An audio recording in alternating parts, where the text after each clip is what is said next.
Hi guys, Journaling Jamie here, and if you follow me much on my blog or on this YouTube channel, you know I am all about connection, connecting spiritually, personally, and relationally. So today I want to share with you one of my favorite journaling techniques for relationships. It's actually one that my husband and I use often. But if you're not married, no worries. You can still use this method. You can use it with your fiance, a boyfriend who you think might be the one, or really even your kids, as long as they're old enough to understand the concepts. Really, anybody that you want to have more intimate uh, conversations with, ones that you want to be able to have those deep talks with. This journaling method is really going to get you talking. It just brings you closer and you are going to love it. But because it has so many parts and pieces, I've actually put together like a little PowerPoint slideshow for you. So just keep watching. I learned this little gem from a marriage retreat my husband and I attended years ago. We're always trying to work on our marriage, so we're kind of like marriage junkies. We go to something at least once a year. And I have to say that I know my husband would agree that this is probably the single most powerful tool I've ever received. To be honest, it's probably one of the reasons why our marriage is so good today.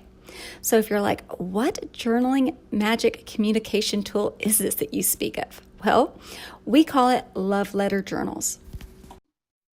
To get started, each of you will need to have your own journal, a notebook, or something to write your love letter in.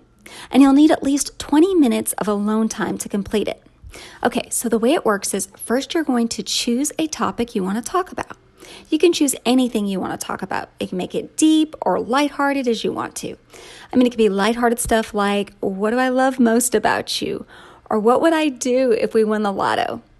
It could be even harder topics like money, sex, kids, housework, your job. You know those fight starter topics you avoid? Yeah. Or it could be things that you don't even want to talk about, that we avoid. Things like, what do we do if one of us dies?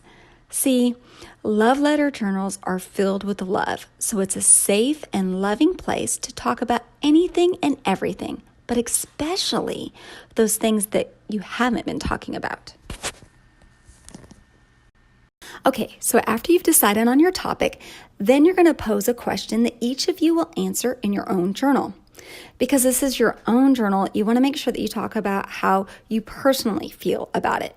So the kind of questions that you're going to ask are like, how do I feel about chosen topic? Or what are my feelings right now about the chosen topic? Or how does this chosen topic make me feel? So for example, if you want to talk about money, then you propose a question for each of you. It could be something like, how do I feel about money? That's a pretty much in general question. Or you can ask, how do I feel about money right now? You can also ask, what are my feelings about how we spend money? Or how does having money or the lack of money make me feel? You see how you can all switch it around just by talking about the different angles about how you feel about a certain topic. So you would just choose one to talk about. Does that all make sense? So basically, in your love letter, you're going to write about you and want to make sure that you're focusing on what your feelings are about the chosen topic. Okay, so you've chosen your topic question. The next thing you want to do is set a timer for about 10 minutes, and you're going to write nonstop for 10 minutes. Yes, I know that sounds like a long time, but trust me, it goes so fast when you're writing. You'll just start your love letter with a warm greeting or a term of endearment like my dearest, or a pet name like hey babe, or pookers, or whatever you call your significant others. Just write that at the top of the journal page. This is going to help you speak in love and just kind of set your conversation for the right tone. Then you'll start pouring your heart out.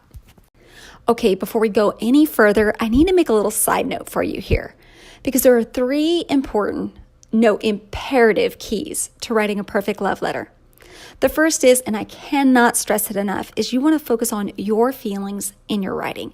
In other words, when you write about how you feel, not what you think. See, when you share what you think, you're sharing your judgment. And sometimes judgments tend to make the other one shut down or just kind of put up walls.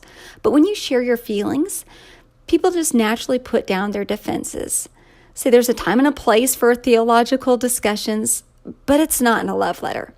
A love letter is a place to pour out your heart, not just your opinion. And I know sometimes this can be tricky because sometimes we say I feel when we really mean I think. So here's an easy way to distinguish whether you're expressing a thought or a feeling. You can use the I think versus I feel rule. How it works is whenever you can substitute I think for I feel in a sentence and it still makes sense, you know you're expressing a thought or a judgment, not a feeling. So, for example, if I say I feel I do everything, well, it's really not a feeling, because if I say I think I do everything, well, that still makes sense. So it doesn't pass the test. But if I say I feel overwhelmed, well, then I am expressing a feeling, because I think overwhelmed, well, that doesn't make any sense. It does sound like I'm a crazy lady talking. So just keep in mind that you want to keep the I feel versus I think rule when you're writing. That way you're focusing on how you actually feel and not just a judgment that you're making. Another thing to keep in mind is that feelings are neither right nor wrong. They are just what they are. So just acknowledge them, say what you need to say so it can be heard. You don't have to justify it, deny it, or feel bad about them. Just share them. Just write your little heart out. A second key to writing this perfect love letter is you want to make sure that you describe your feelings fully. To make that easier, think about trying to describe your feelings from different angles or in different ways. You could physically name your feelings, like your heart's pounding or there's a pit in your stomach. You could describe the intensity. So if you're talking about being happy, are you talking about being elated, or are you just talking about being content? So use feeling words that describe the intensity of the feeling. You can also express if you've ever felt that way before, especially if it's like a past or shared experience. So if you're like, remember how we felt on our honeymoon, or that time we were over at your mom's for dinner, experiences that you would understand together. You can also share your feelings by the 5 senses, like taste, touch, smell, sight, sound. Another perfect way to do it is using similes, like it hit me like a tidal wave, or a mama bear with her cubs, red hot passion, or rubs me like sandpaper. All those help you describe your feelings fully. Gives you a bigger picture of what it feels like to feel like you. And also, if you're a person that has a hard time naming your feelings, I have a great feeling finder page that you can find and print out on my website, and I'll post it at the bottom of this and in a post that I wrote about the love letters, and I'll put a link below. Okay, so the third key is that you want to make sure that you write with honesty and with tenderness. Yes, I want you to be as raw and honest as you can be when you're writing your love letter, but I want you to do it in love. And so in order to do that, there's going to be a few things that you're going to make sure you don't want to put in your love letter. You want to avoid, ditch, or skip blaming your spouse for the way you feel, trying to change them, trying to please the person that you're writing by trying to write what you think that they want to hear, and just avoid doing any kind of problem solving or decision making in your love letter. That's going to be for another time. Right now, I want you just to pretty much write as if you would write a love letter. If you think about it being a love letter, you're going to do fine. Okay, we're back on track. You've chosen your topic. You've both written for 10 minutes. Now, when the 10 minutes is up, you'll come back together and you're going to exchange journals. But before you say anything, you need to read their letters 2 to 3 times.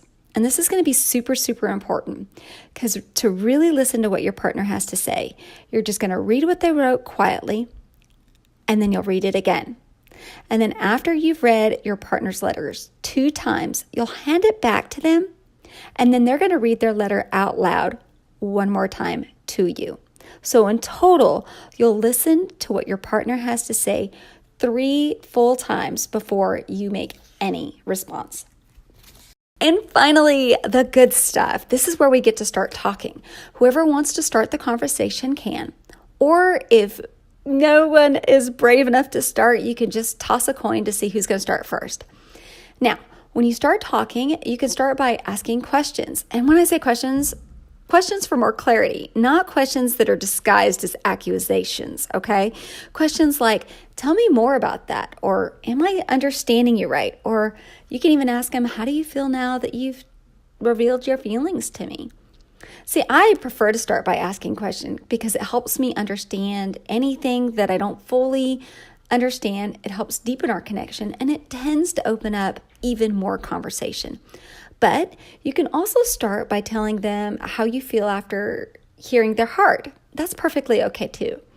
Sometimes it's good to start with things to let them know where you are. Like if you're even open to listening to them right now, if you still need more time to think about what they've just said, maybe you're just want to be honest and tell them if you don't want to understand how they feel right now. And then what would help you to get there? What would help you to want to understand, to be closer to them? See, telling them honestly how you feel can build a communication bridge to help you if you're struggling in an area with your relationship as well. Really, the whole purpose for this love letter time is for this moment to get you talking.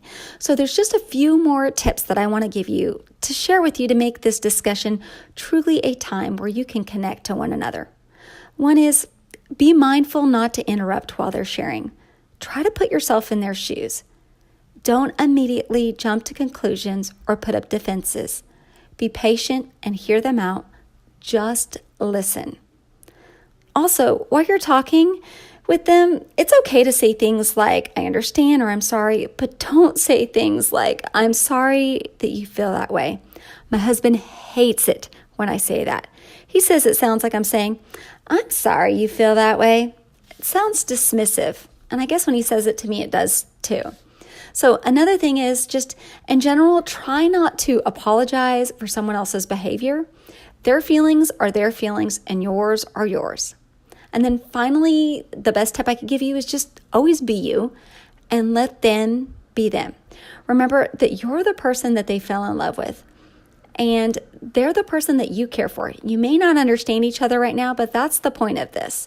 If any changing needs to be done, it needs to be a personal conviction for yourself, not something that's being forced upon you or something that you're forcing upon them. Just love them. It's a love letter, right? Okay, guys, that's it. I hope it didn't sound too complicated because it's really not. May take a couple of times to go through it before it's real smooth, but you'll get the hang of it really fast. So you'll just grab your journal, spend a few minutes alone together, pick a topic you want to talk about it, journal for 10 minutes. Remember to focus on your feelings, describe your feelings, being completely honest, but in a loving way. Then come back together, read it 2 times, listen to it once being read, and then you let the conversations begin. I can't wait for you to try it. I'm telling you, this simple formula will help you get out of your conversational rut and it'll help you make time for a meaningful connection because, we all got crazy busy lives. And it's also going to allow you to take your mask off and get really intimate to let that other person in. Every good relationship is rooted in good communication. And I hope as you try this out that you realize this is not your average cutesy couples journaling, but in fact is an invaluable way to bring you closer through sharing your hearts. So if you'd like to try it for the next week, I have some great questions to get you started, and you can check it out at journalconnection.com. Again, I'll put it in the link below. Okay, guys, well, if you liked this video, give me a thumbs up. And if you want to see more videos on how to journal, subscribe. Come on. Let's get connected and stay connected. Talk to you soon.